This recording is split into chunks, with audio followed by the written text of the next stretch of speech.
And we are live, ladies and gentlemen. After 101 drafts, we are going to review my highest and lowest exposures. I am in an indiscreet location right now at the grandparents' old home where I used to grow up. Um, that's where you see the baby paper back here.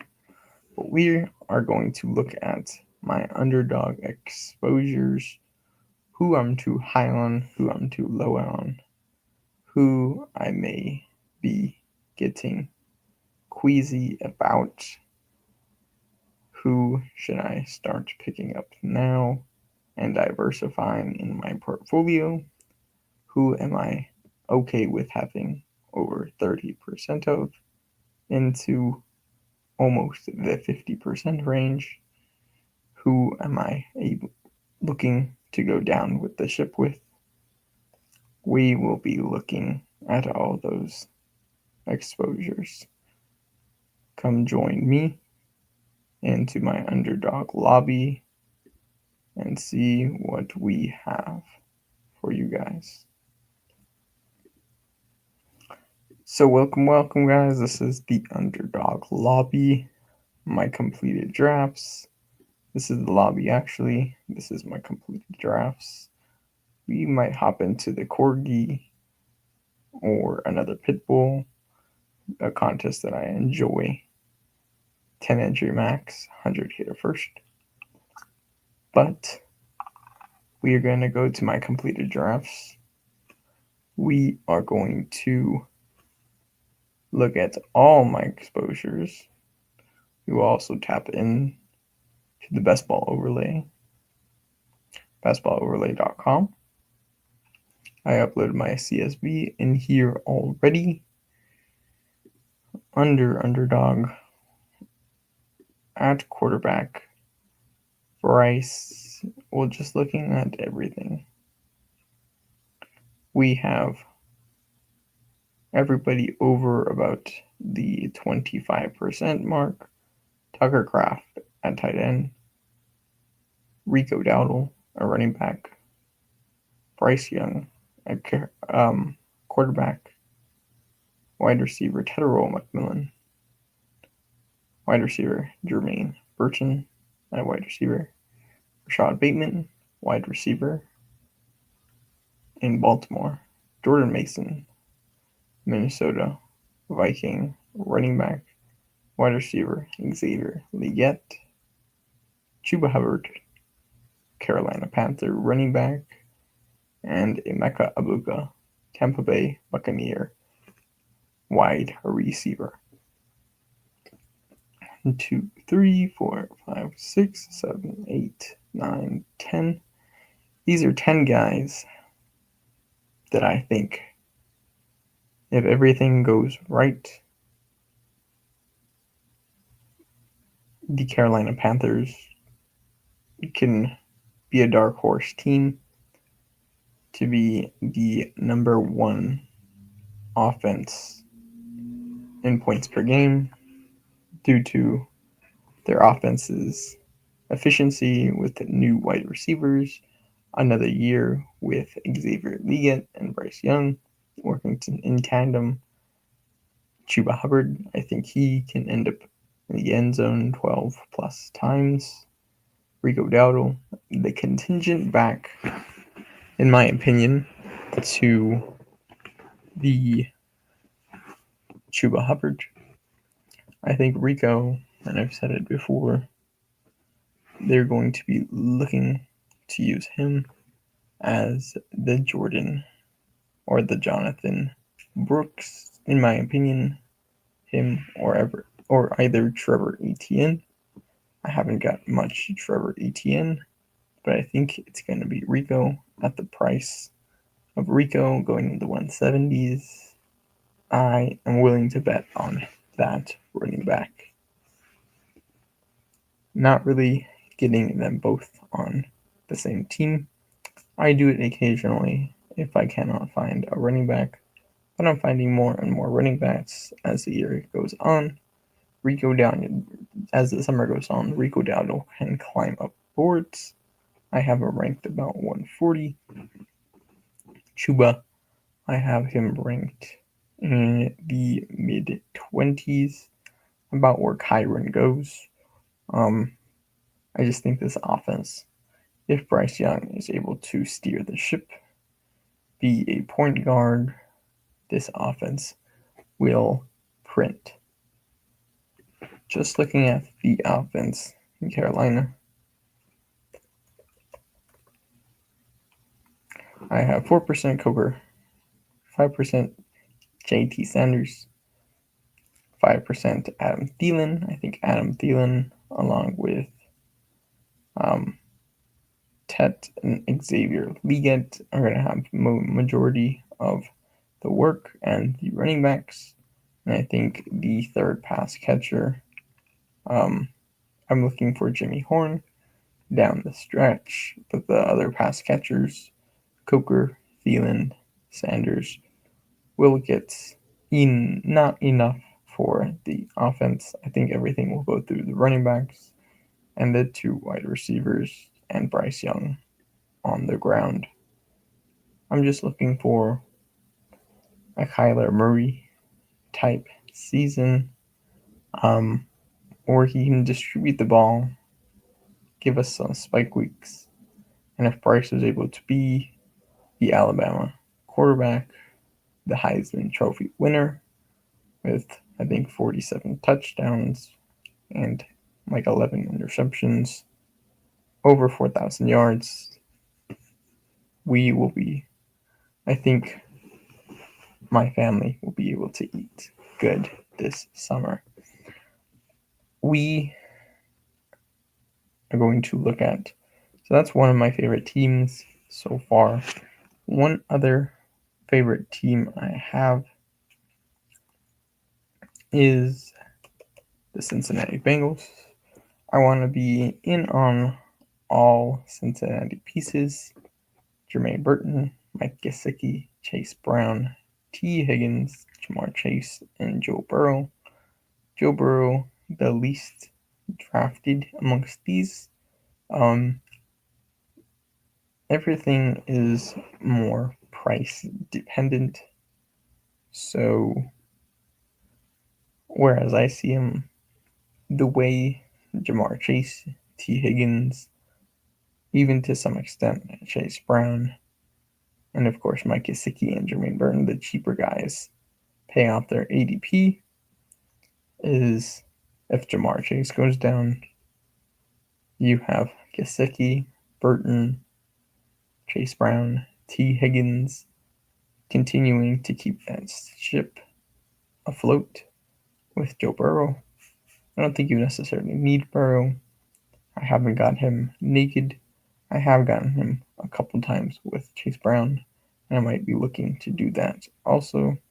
I just think that Mike Gesicki, Jermaine Burton go in a range where you're able to kind of get them naked, so to speak.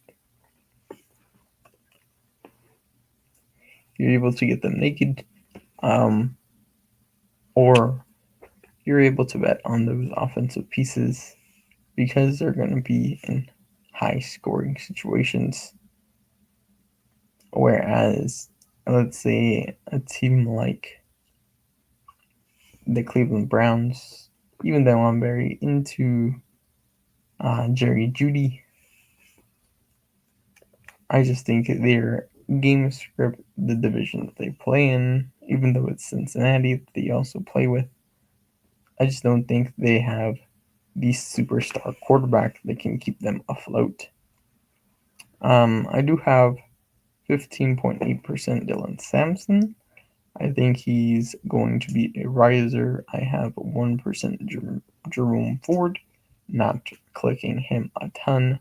2% Judkins, I think later on he should probably stabilize or come down. That's the bet I'm making. And Jerry Jeudy, I'm about a little bit overweight with 14.9%. I think I do want about 17% Jerry Judy. Um, Players that I haven't gotten in Cleveland are David Njoku. I just think he's a player that we've seen a little bit of regression. We've got um, Harold Bannon, the new wide receiver. We get the new tight end. We have two new rookie running backs on that offense. We are going to see a little bit of spreading the ball out if the quarterbacks are manageable. However, I think Jerry Judy will be able to eat on this offense still. We looked at Cleveland, we looked at Cincinnati. Let's stick with the AFC North. Let's look at Baltimore. 31% Rashad Bateman, 13.9% Zay Flowers, 10.9% Lamar Jackson. In the last couple days, I've been looking at Isaiah Likely a little bit more. He's looking more and more like a friendlier option to me than the Mark Andrews. Efficiency down last year with Andrews. Could have been the ankle injury. He's coming off another year off that ankle injury. And then Derrick Henry, it's just the price where I am kind of scared off of him. We can make interesting bets, interesting plays with difficult players early in the rounds. Most people play Derrick Henry as the hero RB. I think what I want to do is play him with a guy like Jahmyr Gibbs or a running back that could have volume later on in the season. That way, Derrick Henry is able to kind of be the eliminator pick that we all need, where he is able to be okay for us in the first half of the season. And if we don't need him in the second half of the season, and just stash him on our team for the final 3 weeks, that will also be okay. Let's say he goes down in the middle of the season, but he's back. Maybe with an illness or something, but he is back in weeks 15, 16, 17. Very low owned player, and the builds are different. That will be a fun player to have on a team in a fun offense. I think they play Green Bay, they play Cincinnati, and they play someone else. I'm not entirely sure, but those are two of the teams that I do like betting on. Like I said, if the Mark Andrews fall comes, or the Mark Andrews or Derrick Henry fall comes, what I'm betting on now, I do unlikely Zay Flowers and Rashad Bateman. Rashad Bateman, a wide receiver that we saw get in the end zone, more so betting on end zone catches with him, not so much yards. Zay betting on yards, likely more so betting on touchdowns, probably also. Let's look at the last team, the Steelers.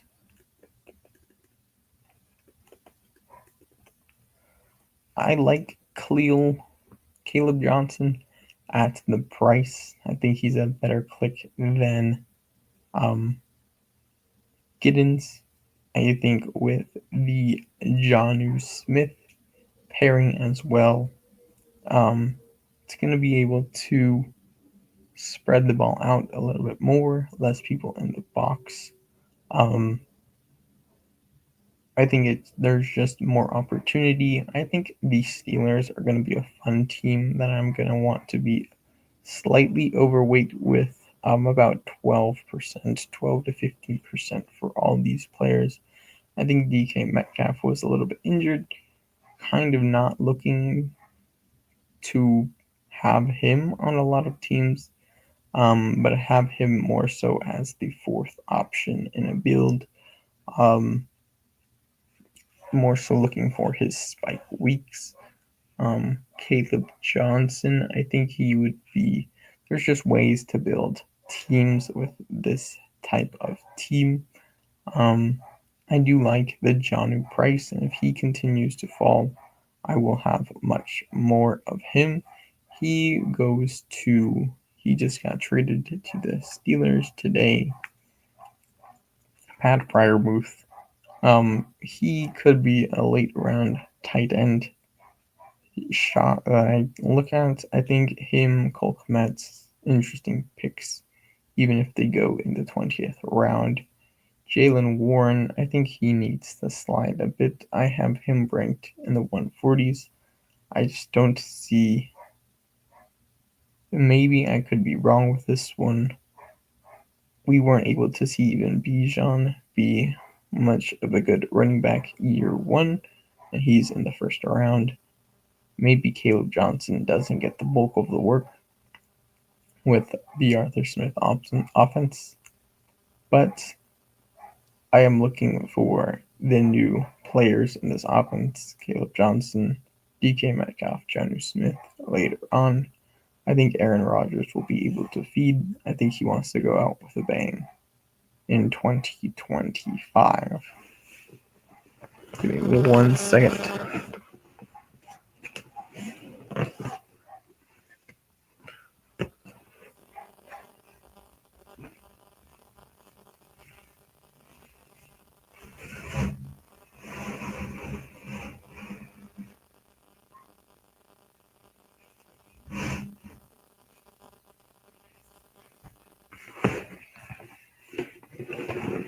Close the window a little bit more.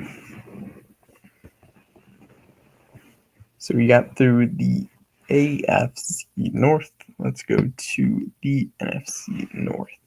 Let's look at the Detroit Lions. At cost, it seems to be like I have been clicking them a little bit.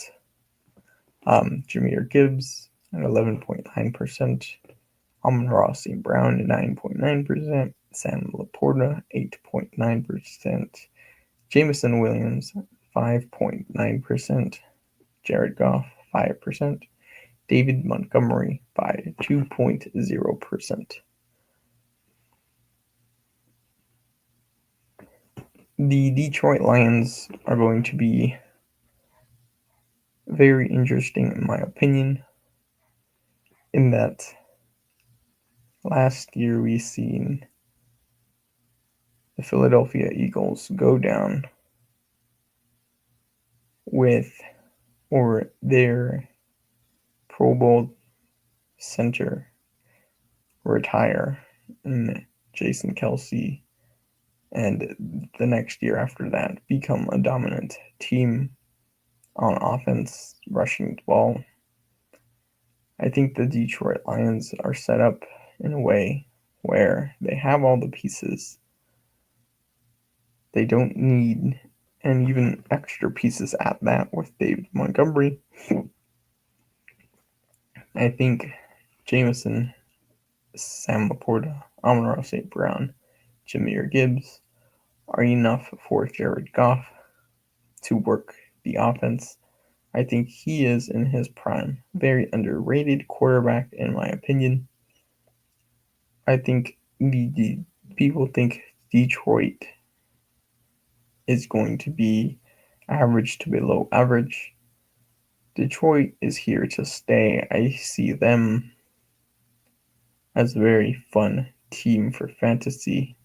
They have enough players on offense to be fantasy friendly, enough talent on offense to be fantasy friendly.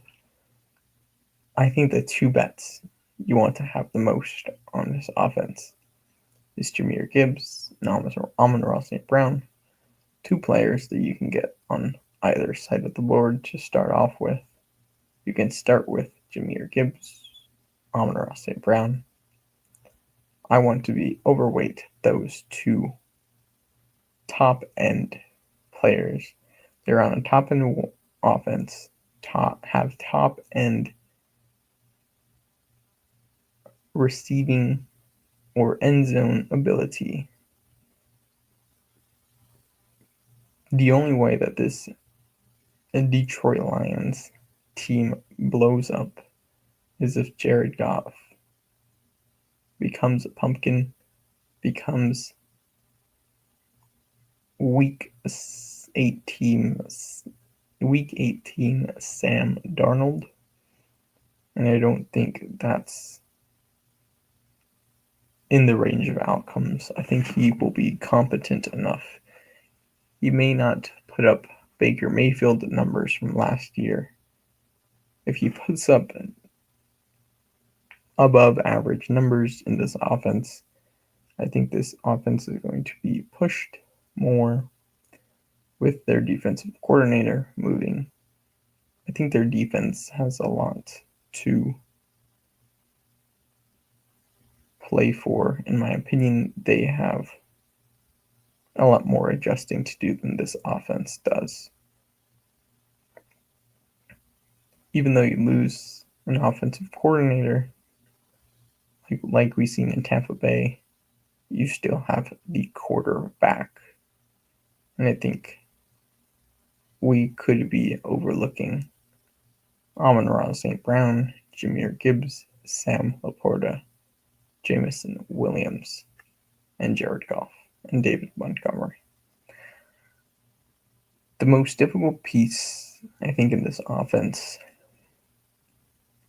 is David Montgomery. I think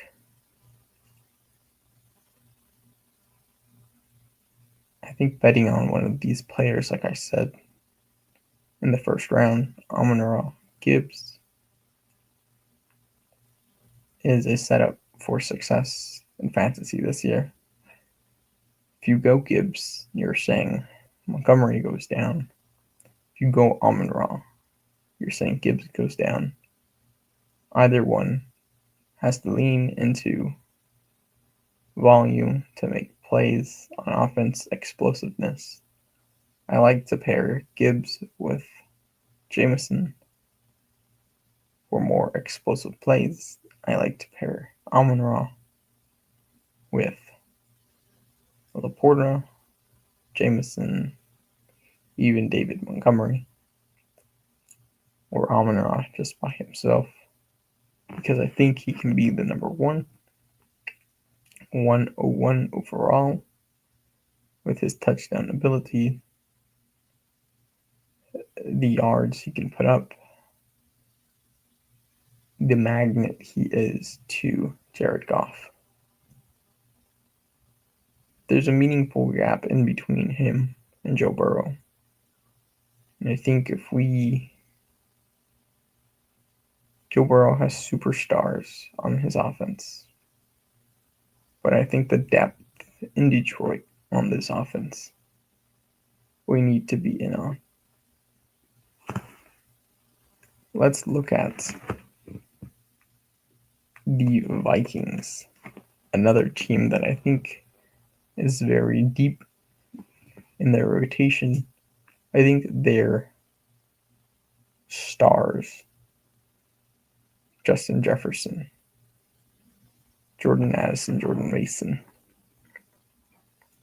TJ Hawkinson, are good enough, but they're not elites enough to go toe-to-toe with, I think, the Lions, now that I kind of think about it. But I do think McCarthy does have Joe Burrow aspects, or even Brock Purdy aspects, to understand the game, get the ball to his best players. Addison has touchdown ability in the 6th round. Hawkinson is an elite tight end, in my opinion.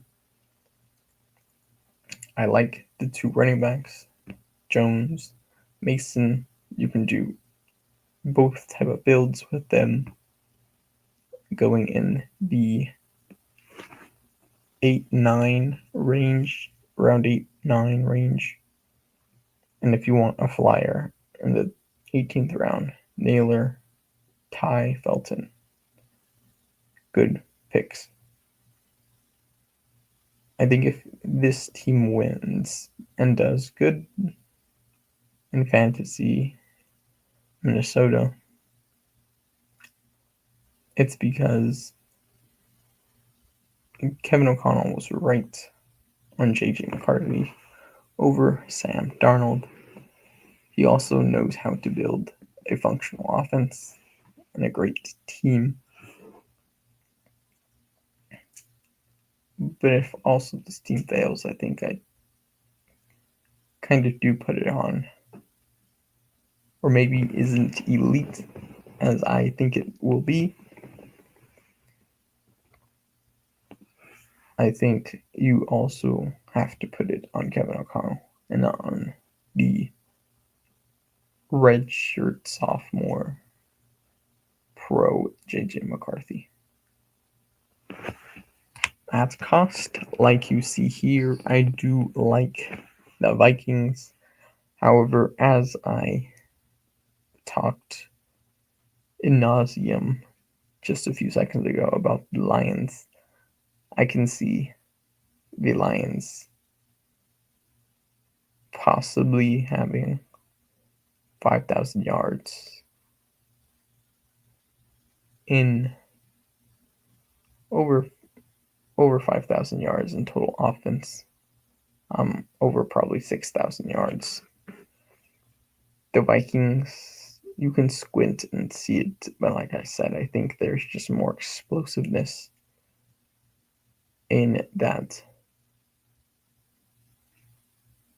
Lions offense. You have the coordinators coming back in Minnesota, so the defense is going to be pretty well established.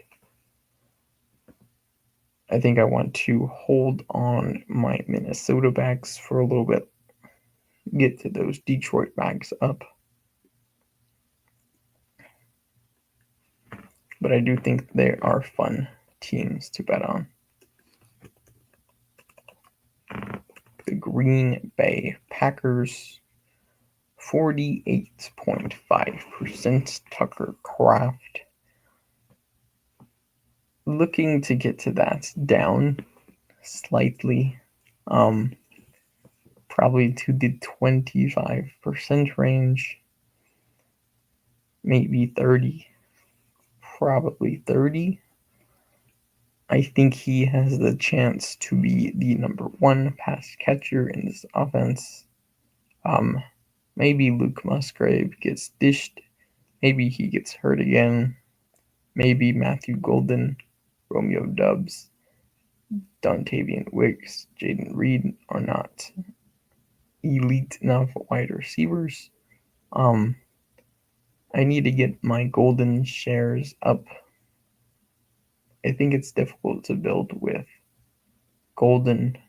I do see him in the range of being slightly overvalued. I don't see him as being an elite target dominant player, even to the sense of like a Terry McLaurin, which can be a controversial take in people's opinions. I don't see him as an Alad McConkey. Like the strongest of weak pass catchers. I was looking into earlier in an earlier YouTube video on Lad versus Nico, and I kind of shied away from the argument there. I think both of them are kind of more so second round picks, Lad and Nico, than they are first overall picks. And I do see the same thing with Golden, where I don't see him as an elite wide receiver. Maybe he can be like 1,000-yard guy, but I think his role is going to be somewhere more developmental. Next year will be when we kind of see him have a true breakout understanding the offense. I think it's slightly early for Golden. Maybe it's slightly early for the Green Bay Packers. I do want to get my Josh Jacobs exposure up. I think they do pound the rock a little bit. I do like Marshawn Lloyd. He's probably solidified himself as the number 2 if he can more so be in that offense healthy for his offense if Josh Jacobs goes down. But I do want to be overweight on all these pass catchers. I think Dubs is a good 6th, 7th round, a 6, 7 wide receiver. It's been a difficult click. He's climbing up boards actually. We can look at the best ball overlay. Let's see, ADP, average ADP 162, ADP is 155.4. Last 7 days, he's gone up 1.4%. Last 30 days, he's went up 3.9 spots. So I think he's slightly moving up. I think if I want to get more Romeo Dubs, I need to get him sooner rather than later. He seems to be the number 2 in playing in the 2 wide receiver sets. I think Wicks had lots of targets. He has been a more fun, more explosive player pick. I think Dubs is kind of a vanilla Michael Wilson type pass catcher. Golden, he can get there, and then Reed, I think his picks are, or his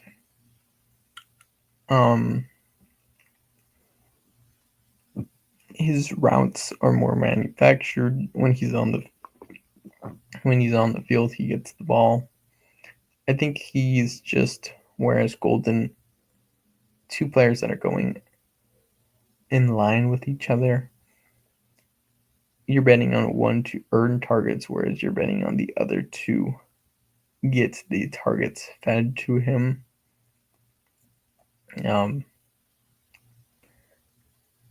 Maybe you like the earned targets more. I think in this offense, I like the given targets, the manufactured touches early on, and later in drafts if they can earn targets. That is best.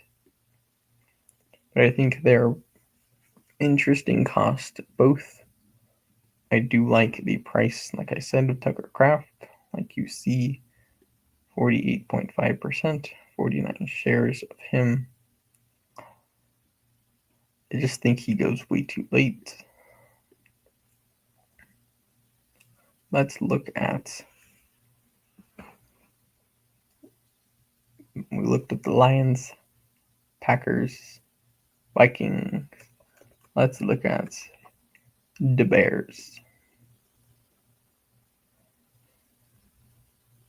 14.9%. DeAndre Swift. 7.9% Roshan Johnson. 7.9% Cole Kmet. That's interesting. 6.9% Rome Odunze. 5.9% Luther Burden. 5.0% Colston Loveland. 4.0% Kyle Manungai. 3.0% Caleb Williams. 1.0% DJ Moore. DJ Moore, obviously, I need to get more of. Burden, more of. Rome, more of. Loveland, all these players I need to get more exposure to. If I were to choose a team to be in this division, not making the playoffs, needing another year to establish themselves, so to speak, in the division, in the conference, I think the Bears. I think Caleb needs another year under the Ben Johnson offense. I think it can go south before it goes north. Um, Kind of like Bryce Young, but I do think when it goes right, it is going to go right. Um, Maybe we see the Kyler Murray year 2 with Caleb, and then he goes south after that, and he gives you frustrating spikes here and there. I think if Caleb hits, Rome will also hit. I think if you like the Bears, you kind of want to have an if you like the Bears players, I can make an argument that you want them stacked. But I also can say you kind of don't want them all on one team. Um, because there's only 18 pieces on your draft team. And so if this team goes terribly wrong, or even if they're just middle of the pack on offensive production, Caleb is kind of a frustrating play week in and week out. You don't want all their players sitting on your bench. I think you do want I don't think you want all the pass catchers together. It could be a year early for Loveland. I think it could be a year early for Caleb. I think if you're saying Caleb got it, go with DJ Moore, go with Rome Odunze. If you're saying Caleb needs another year, Swift. The occasional spike week with Luther Burton. That's how I'm thinking of playing it. I need to review the teams exactly. I just think this offense is going to be very complex to learn for the Bears. I think the Burden pick, the Loveland pick are more so picks for the future, not for the now, the 2025 season. You have Odunze if he doesn't work out now. You have more if he doesn't work out now. You have Love Cole Komet if he doesn't work out. Even Roshan to some extent, and Swift. If these players don't work out now, they all can kind of leave, so to speak, get traded. I think the way I'm looking at this team is more so like the way Seattle played it last year. They said, okay, we're going to keep DK Metcalf, we're going to keep Geno Smith, keep Kenneth Walker, keep Zach Charbonnet. I'm a Seattle fan, so I kind of am more in the weeds on that team. I think this is how the Bears are kind of looking at it, but maybe not so much having to have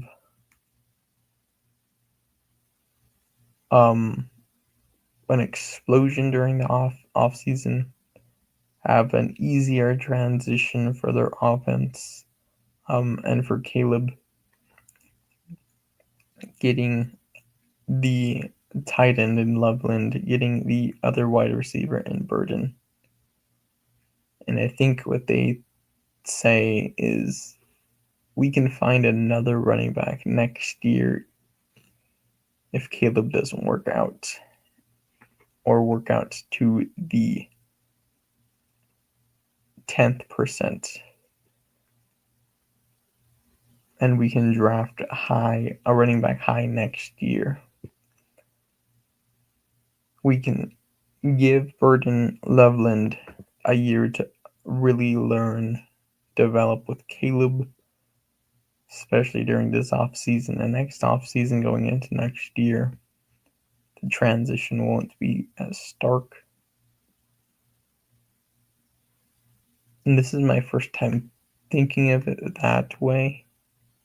And I think that's the way, like Ben Johnson is saying, Swift, DJ Moore, Rome Odunze, Cole Kmet. If you guys want to continue to play with this Bears team, this is your chance to really solidify yourself on this Chicago Bears team for next year.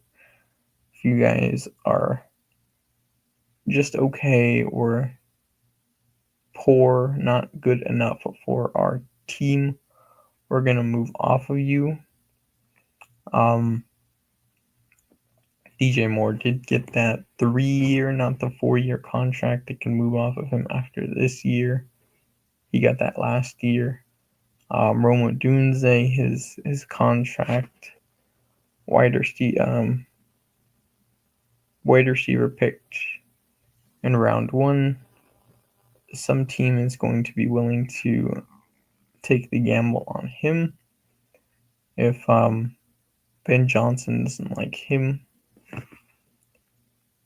And then you got Cole Kmet. He can even be possibly moved this year. Roshan can also be moved this year. I think that's the way I'm going to be playing it.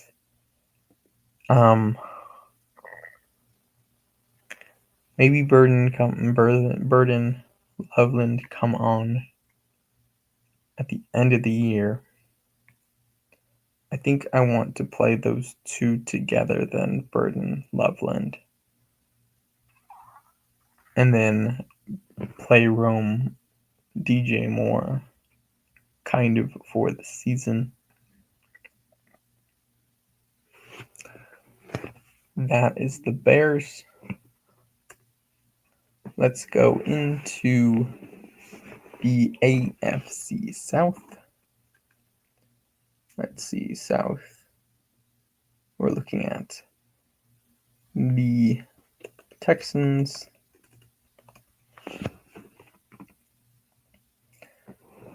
Jalen Noel, top of my exposures list. That's 23.8%. Christian Kirk at 7.9%, all the way at 7.9%. CJ Stroud at 5%. Nico Collins at 4%. Jaden Higgins at 4%. Joe Mixon at 2%. Joe Mixon's a difficult pick. I think the range between Kyren, I'm sort of into Kyren, but Breece mostly. I like Kyren because he's on a good offense. But between Breece, I'm there with Chuba. Walker, I can get into. I don't think our offense will be as good as last year. But he could just get fed enough. Breece, Chuba, Walker, Mixon, Cook. I think that's kind of the dead zone area of running backs, or the catch-up zone. Last year we had the catch-up zone. I call it the catch-up zone.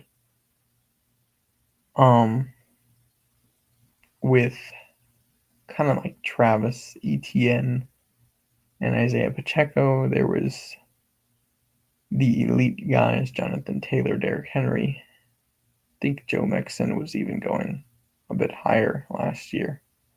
I can't think or remember. You also had H-Hen last year, and of course Saquon last year going super early. But then you had these guys like ETN, Pacheco, where you could kind of see them working out, but they had a capped ceiling. I think Joe Mixon, James Cook, Walker, Brees. A lot of people like Brees. I'm not into Brees, but kind of that range in which these drafters are saying, well, I need a running back, and not really betting on. They're more so shooting themselves in the dark, so to speak. And they hear voices over their shoulder, draft a running back, you need a running back. With these players like Joe Mixon, James Cook, Kyron, Brees, you need a running back. You went heavy wide receiver off the gate.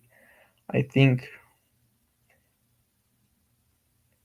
really diving deep into the onesie positions after you go wide receiver heavy, with especially now with Jalen Hurts going in the 5th round, and then you have kind of an elite tight end with George Kittle there. Then you can even play the flex position with another wide receiver if you may, going not just 3 but 4 wide receivers out the gate. You're really betting on your team after that. Whereas if you go Mixon, like I said, just those catch up dart throw, I can see if I squint their ability to really produce at an elite level. I think Kamara, to some extent, Connor, those guys fall into the category. I think those guys are actually underpriced, especially Connor, in an offense that can score, but gets a lot of volume. I like those bets compared to the other guys that I keep mentioning. I think they have more so the backfield tied up. They're not going into the season injured like Mixon. This was supposed to be a Houston Texans rant. The reason why I have Jalen Noel drafted so highly in Houston, in my Houston picks, is because I see Christian Kirk as an older wide receiver, Nico Collins not as an elite wide receiver, or a guy that suffers through injuries. I see Stroud as kind of a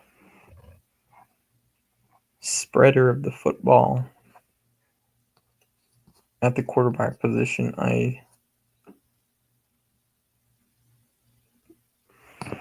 also think the way, even though it's a different offensive coordinator, I think the way they use Tank Dell, the smaller wide receiver,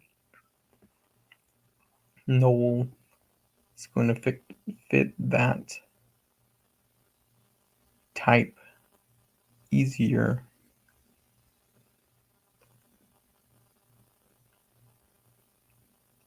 in this Houston offense. I think this division also is going to get a little bit more tricky. I like Indy's pieces a lot more at cost.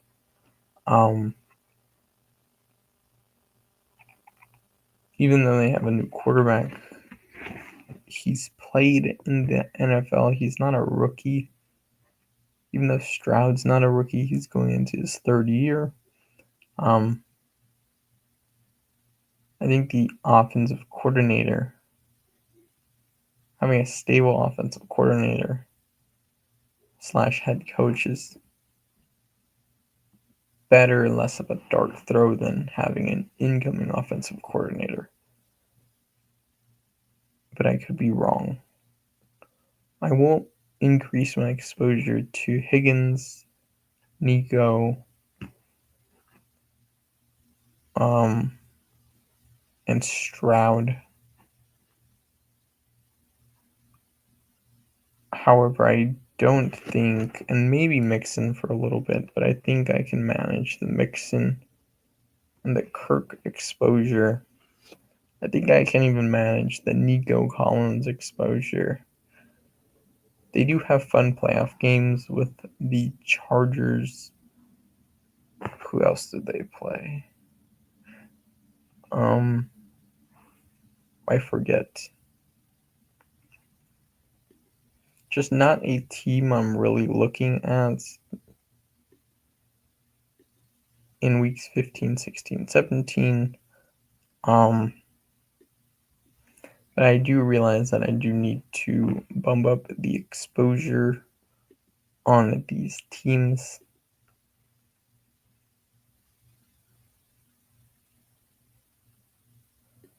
But on the Texans, let's look at the Jacksonville Jaguars. Actually, let's look at the Colts first. We don't even have Josh Downs here. I thought I had more actual Colts. This is very surprising. Offense I want to be in on. I think Michael Pittman Jr. is a slept-on wide receiver. I think he's the number one. However, going into I think the reason why they go Tyler Warren, I don't think they see Pittman as the option long term, and I don't think they see Downs as an elite number one where he can dominate by himself. I think that was the reason why they went the Warren route. I think Warren needs another year in the offense. But I think he can be like the manufactured touch player in this offense, taking away those from Pittman. I think it's just easy to go Pittman, especially, and not Warren, especially because Warren is so much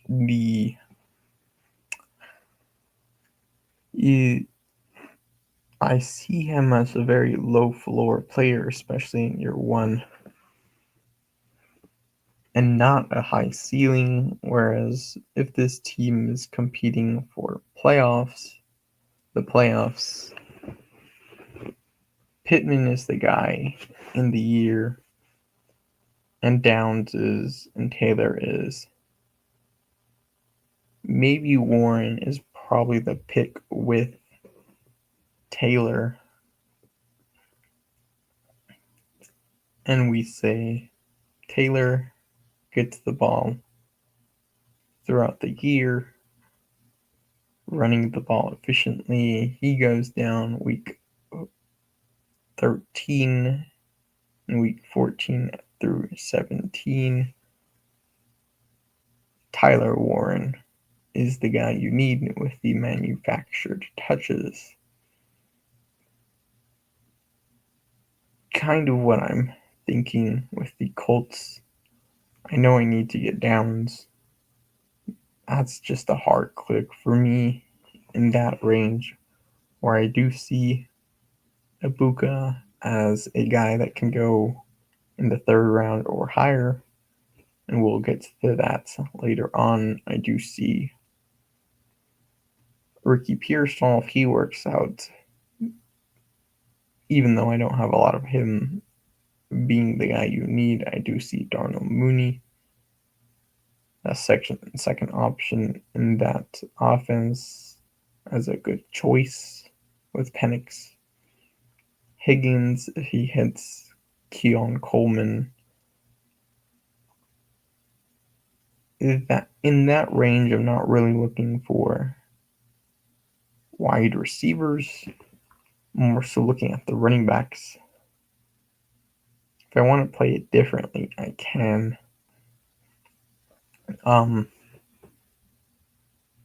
But if I'm really looking for an Indianapolis Colt in that range, if Pittman is there, I'll go Pittman. If not, if I want wide receiver production, it's going to be Pittman. I think he's kind of the higher floor, maybe not as high ceiling, but you got the 160 targets 2 years ago or the year before last year, and 111 last year with a hurt back. If that doesn't tell you this guy is the dominant number one in his offense, I don't know what will.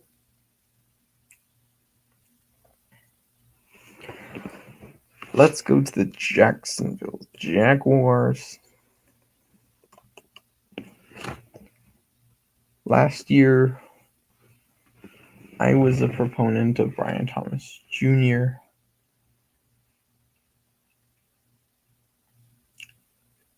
This year, I will, but I think analysts kind of kept me off of him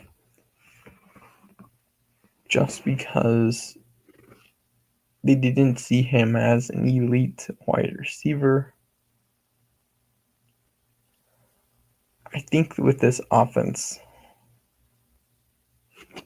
the way Brian Thomas works, the way this offense works, is they throw the ball a crap ton. And I think they have a shot to outthrow the Houston Texans. I think their backfield can eat itself if they decide to keep all three running backs. I don't think like last year we got the Bucky Irving. People are trying to correlate the Bucky Irving Bashal Tutin pick with one another because of the offensive coordinator to head coach transition. I think if I'm betting on this team, Brian Thomas, Tutin, Hunter, Strange. ETN goes to the side, or then ETN, then Tank, or vice versa. There's no other piece I like after that. I think it's a year early for the Jaguars. think they need to build that offensive line a bit. Let's see if kind of Trevor can really be the generational talent that he was projected to be. But I think the risk is baked in this year. I think this year you're kind of saying, let me beat the market, let me be first. And I'd rather be in than out this year.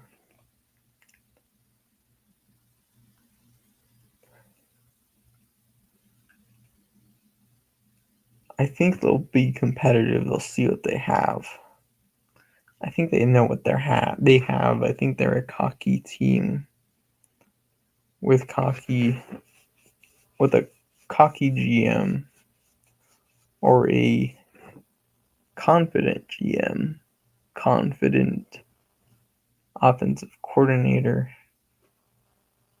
I think like Chicago, Trevor will be the piece where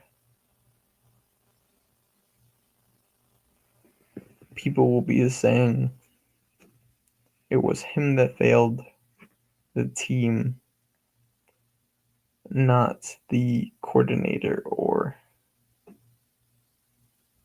the coordinator or GM or the pieces around him.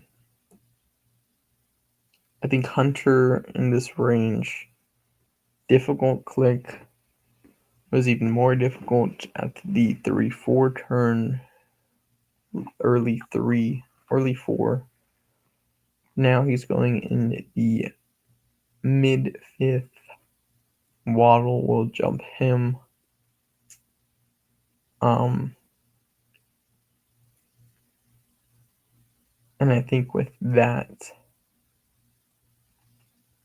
I did like Hunter as a wide receiver over a cornerback, but I think Brian Thomas is going to be the dominant number 1 in the offense. I do think, though, like I was saying about targets earned versus manufactured and how to play that in terms of price.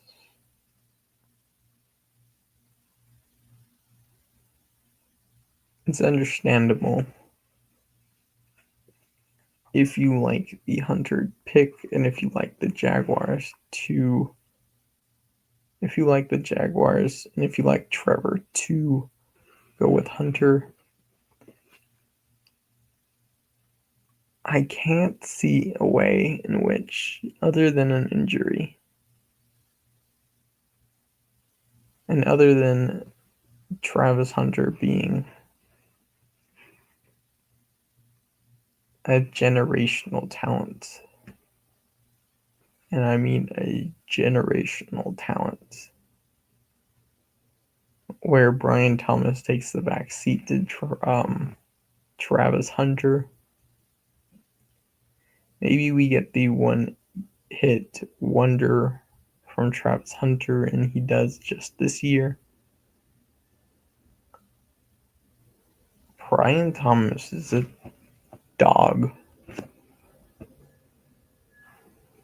Betting against him,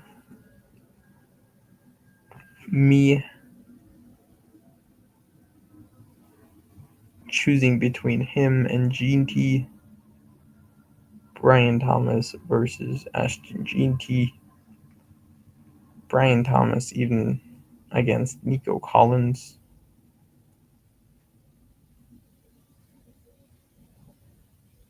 I really like Brian Thomas Jr. at cost. I think he can get drafted even earlier next year. Let's look at the Tennessee Titans. 2% Cam Ward, 5% Tajay Spears, 5.9% Calvin Ridley, 8.9% I like Isle Menor, and 8.9% Chig Okonkwo.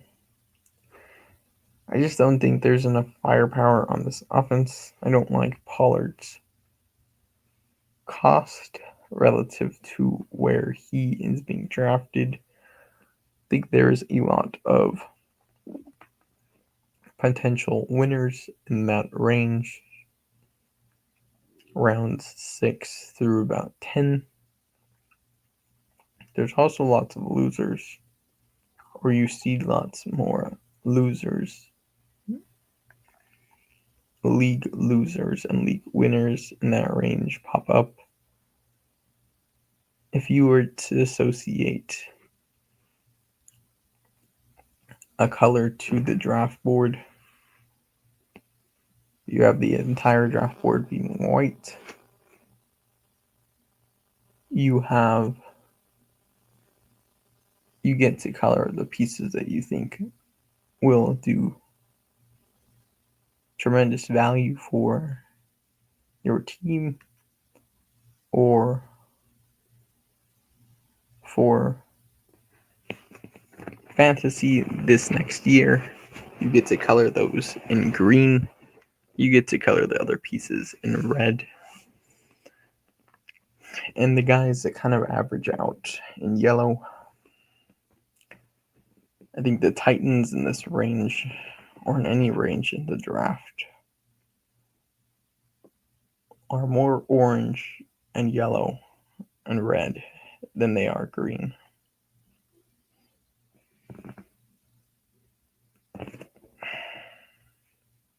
I think Cam Ward is in probably a worse position than Bryce Young was his first year. I think he has a better coordinator. But you have old man Tyler Lockett, Tajay Spears with one MCL. You have old aging Tony Pollard, 30-year-old Calvin Ridley, non-elite wide receiver talent Alec Isle Menor. And then you have Chig Okonkwo, tight end that really hasn't produced into the top 10 as tight ends in the tight end position. Not a fun team, in my opinion, to draft, especially when touchdowns are what are necessary in this format.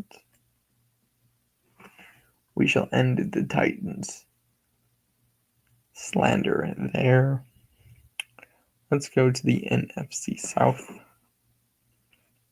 We have already looked at the Carolina Panthers. Like I said, Tedero McMillan, he should be the highest drafted player in this breakdown, not Rico or Bryce. I think this guy can end with 160 targets this year. I think he's going to be a superstar with Bryce Young. I still believe in Bryce Young. His accuracy, his poise in the pocket, his ability to play off script if need be. I think the off script kind of pieces or off script plays will be more towards like Xavier Leggett, and he goes in a range where I'm willing to take wide receiver dart throws again. Thielen, I think, because of Tet and Leggett coming into their own, maybe even Coker or Horn or Sanders. He will get phased out. I think the team is just kind of like that meme with the Ninja Turtles, all four turtles around the old Splinter, Master Splinter. Adam Thielen is the old Splinter, and these new young Ninja Turtles are ready to produce in the NFL. I think I'm overweight Rico Dowdle. Understandable. It's okay. Chuba Hubbard. I like the cost.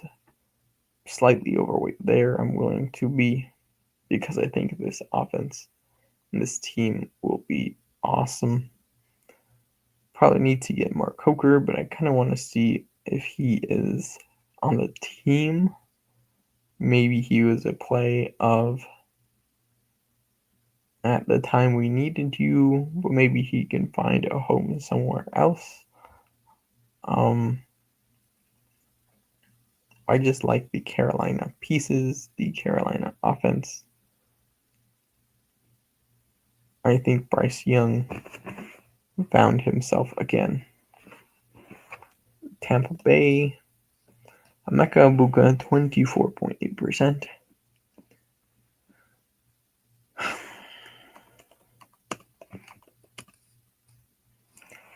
1% Mike Evans, 1% Chris Godwin, 3% Bucky Irving, 3% Kate Otten, 4% Rashad White, 5.9% Baker Mayfield.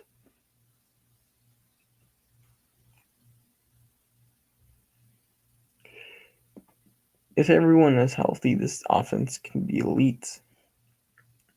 If their offensive coordinator is another good one, which I think he will be. If Baker Mayfield keeps playing out of his mind, which I think he is able to, will be awesome for fantasy. I think this team will be really good if everyone is healthy. I don't bet like the Joe Mixon bet. I don't bet Joe Mixon hurt this offseason. I don't bet on players coming off injury like the Chris Godwin.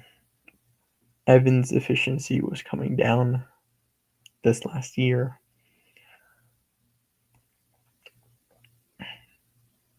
I don't want Mike Evans, Chris Godwin on the same team. I think there was a reason, and we need to catch the signals that are given to us in the draft, in free agency, during mini camp from Coach Speak, and GM Speak, and what they do. I think Emeka Egbuka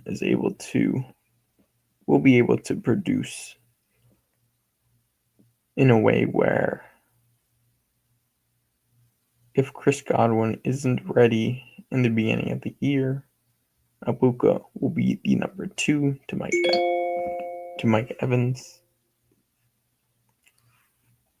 And if Mike Evans falls apart at the end of the year and Godwin is able to kind of have a little bit of a comeback, Egbuka will still be able to be the number 2. And if both of them aren't able to really be themselves again, I think the reason why Tampa Bay went and got Egbuka, who I think was worthy of the round 1 draft capital, can be an absolute superstar with Baker Mayfield, and is an awesome pick where we're getting him. Last year we were drafting round one talents, even Brian Thomas, um, who I like, in round 7. We are getting the same exact price, maybe even a better, maybe fuller, more rounded wide receiver in the 9th round.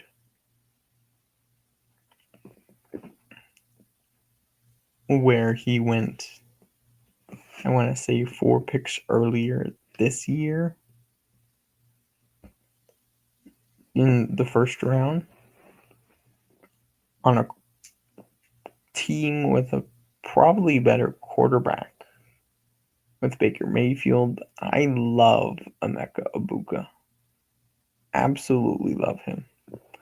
I think if Carolina wanted to go get another receiver to be their dominant number one, I think Egbuka could have been it if they wanted to trade down and get more assets. I think he will be an awesome pick this year. Next year he could be overpriced. Depending on how much of a fall off Evans and Godwin are and what Bucky does for this offense next year or this year. I think it's fair to have Egbuka on 25% of your teams. I absolutely love him at cost, like I said, and people aren't looking at him being able to produce weeks 1 through 17.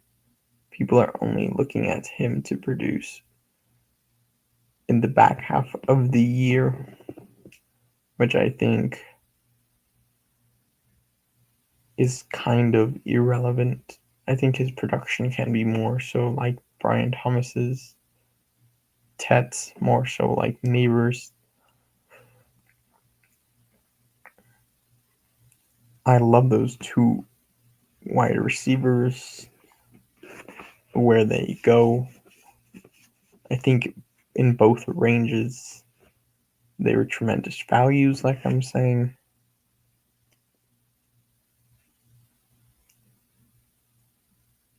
I think they're just ranges where you're saying, I need a wide receiver. Let me go get the wide receiver that can help me on my team. Baker Mayfield, quarterback 7 in Underdog.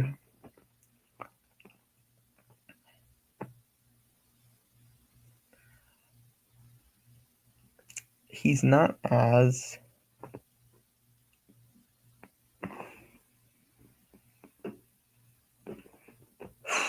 he doesn't have the rushing ability like Phoenix.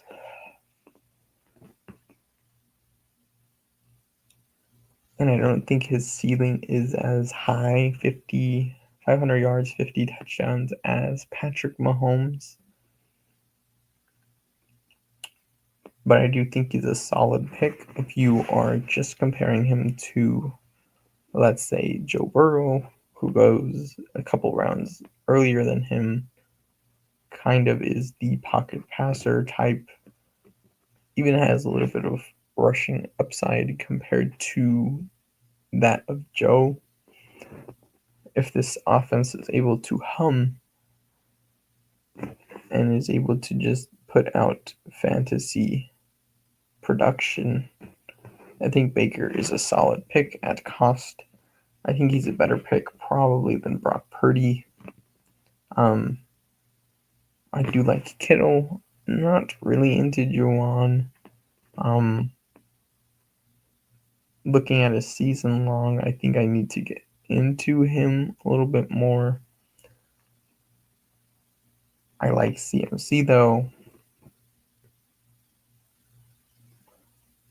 I think I see the 49ers as a more dominant offense, kind of running the football, whereas I see Baker throwing the ball more. But I think they're fair picks at cost, both those quarterbacks. But I think Baker Mayfield is a fine click. I haven't got a lot of Mike Evans, Chris Godwin, but I think at cost they're okay. I think I need to sprinkle in more Bucky now that Tyreek is more so getting those touches in that offense, the ball more, and kind of looking like he is the number one in Miami. Again, Bucky will slide with the Rice suspension news probably not coming out. I think he is also rising. Bowers also falling plays into that as well, taking away from Bucky. Bucky being pushed down.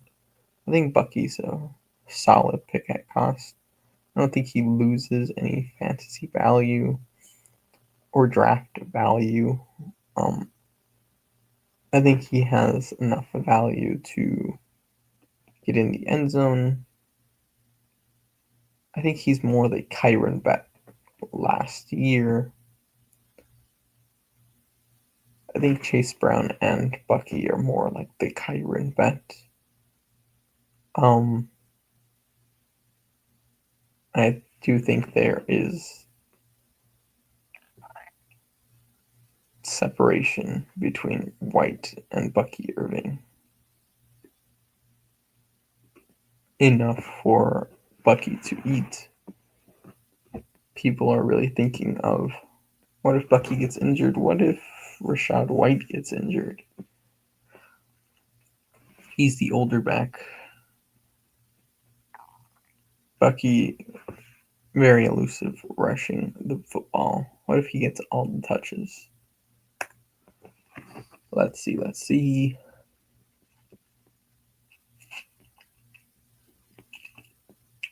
Let's look at the Carolina Panthers, Tampa Bay Buccaneers. I'm going to hate looking at this one.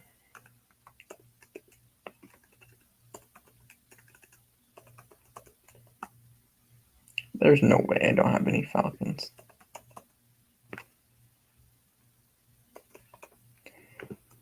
The Atlanta Falcons, one person puts one person Bijan Robinson, one person Ray McLeod, 5% Darnell Mooney, 5% Michael Penix, 5% Tyler Algier, 6.9% Drake London.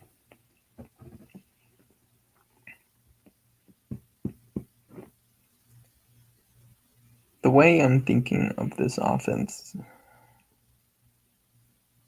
is if the Atlanta Falcons hit, it will obviously be probably through Bijan, where I have only 1% of him, but he's really not moving. I would love him. I'd pick about 5 or 6 after Lamb, after Jamar, of course, after Jefferson, after Gibbs, after even Puka. So I would say even at pick 7, I would be looking into him. But I'm even more into Amon-Ra St. Brown, Brian Thomas Jr. I think Bijan is more around 2 pick than around 1 pick. Maybe end of round 1. I think Kirk Cousins played fine last year. I would like to see his numbers though. 3,500 yards, 18 touchdowns, 16 interceptions.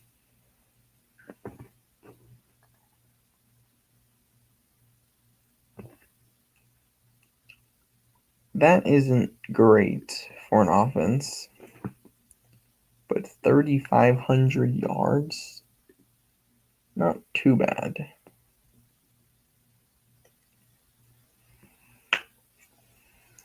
Let's see. I think they're going to let Penix throw the ball. I think they're going to have to let Penix throw the ball. I don't see Atlanta being a dominant offensive team with Mooney and McLeod, even though they're probably fine and clicks at cost. I think you do want the richer of the pieces, London and Bijan Robinson. I just think you can get the elite wide receiver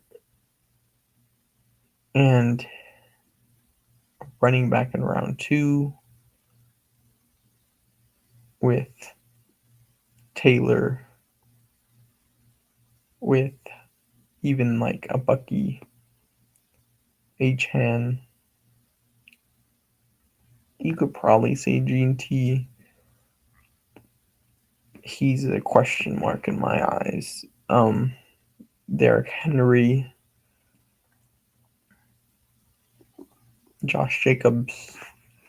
I think he's more that tier Bijan is than like a Saquon, CMC, Jahmyr Gibbs, where those guys can break a fantasy.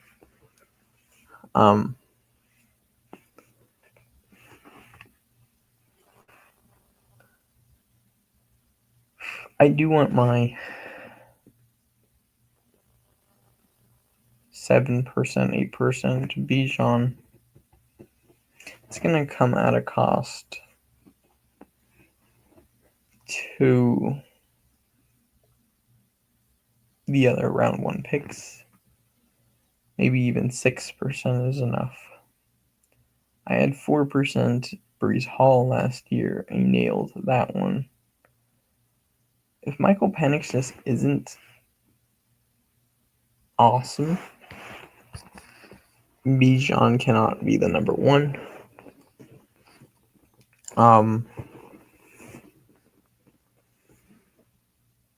Fading number 1 in 2025 by fading Bijan. And I'm not saying Bijan is the 2026, excuse me. By fading Bijan now in 2025,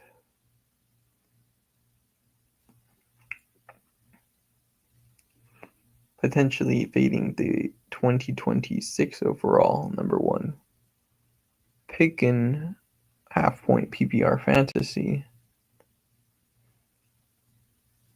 is a scary sight. I do think he has, do I think Penix?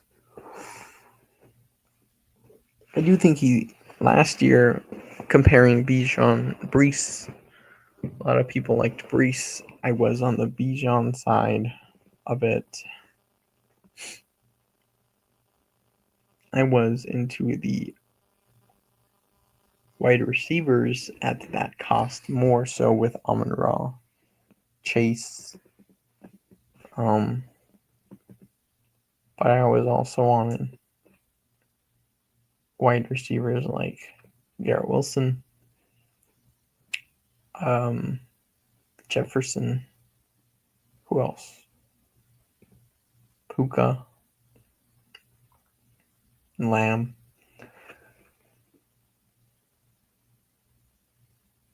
I think this year is the same difficulty with Bijan. Or actually, Bijan's more difficult because you have all these wide receivers going in the first round. Chase, Jefferson, Lamb, Puka, St. Brown, Nico, Brian Thomas to some extent. And then you got two older running backs that have tread on their tires with Saquon and CMC. If all these guys were the same age, I would 100% go with the former running backs in Saquon and CMC. Not because I've seen them do it, is because I liked them more coming out of college. Their size, their explosiveness,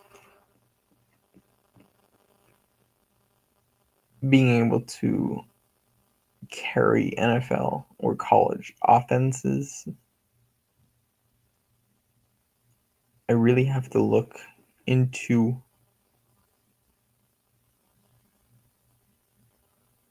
I think if you were giving me the option of doing Bijan or GT Bijan or Devon Achane at the same cost, I think. Even though GT goes later on in the first round, I think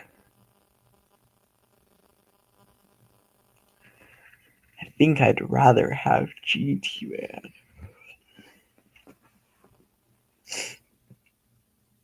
I think the Raiders, I think the Falcons, kind of like the same bet with the two running backs, but then you also have the elite pass catcher in London and Bowers there.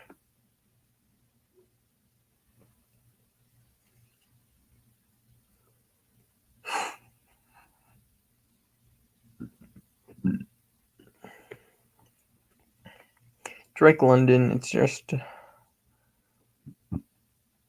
an easier click in the second than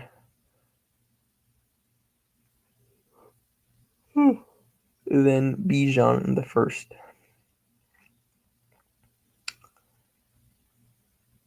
And the reason for that is because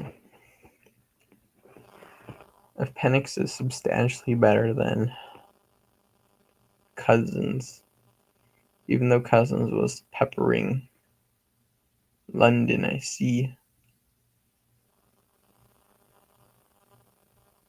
guess I see the Falcons throwing the ball more. I kind of don't see a difference. Maybe less interceptions, of course. Slightly fewer more touchdowns with the Falcons.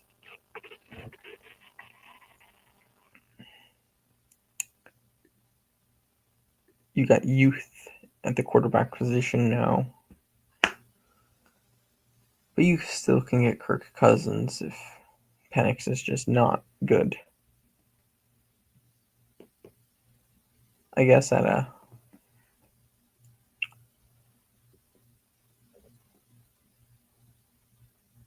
at cost, it is Drake London over Bijan. You're also not getting the ceiling of Bijan compared to London, I think. If Penix is good. Whereas I think with London, I think you're getting that. You're getting a guy in London who can possibly be middle of round 1 pick. Whereas Bijan, I think his ceiling is probably capped. I don't think he's worthy of the number 1 overall pick.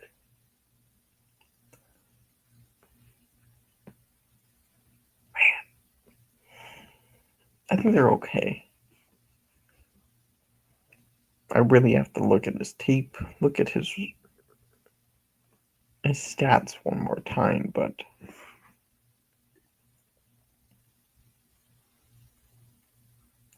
1,400 yards, 431 yards receiving, 14 touchdowns, 1 receiving touchdown.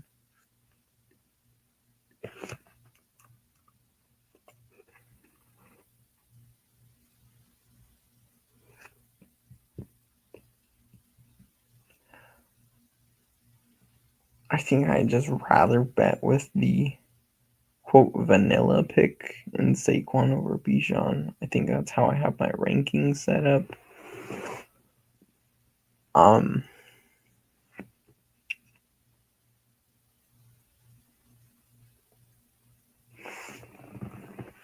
Let's go to the New Orleans Saints. Camaro 1%, really? No way. Thought I got more of him. Okay, Camaro 1%.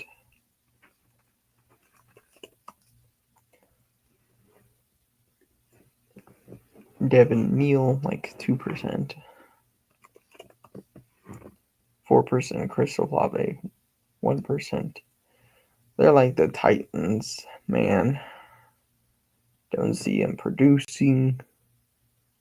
Olave maybe. He's a more PPR kind of pick. So is Kamara. I think when you need touchdowns in this format, of course, you just can't pick rich players. Even though I was an avid Spencer Rattler quarterback or guy for the quarterback position, I think maybe Olave hits, but I don't think like getting 1,209 touchdowns is on board for Olave.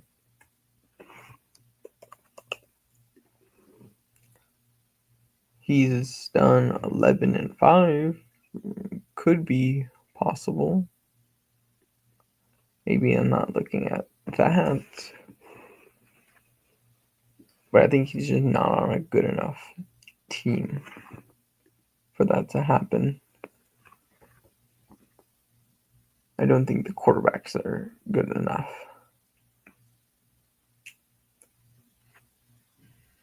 I'm thinking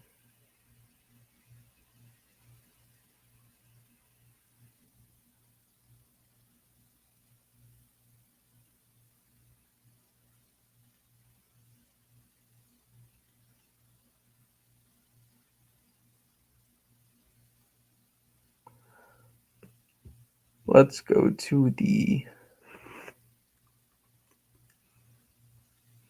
AFC West. Northeast, north, south, east, west. Let's do this east. Let's go to the Bills. The Buffalo Bills, 9.9%. Khalil Shakir, 8.9%. Ray Davis, 4.0%. James Cook, 3.0%. Dalton Kincaid, 2%. Josh Allen, 1%. Keon Coleman.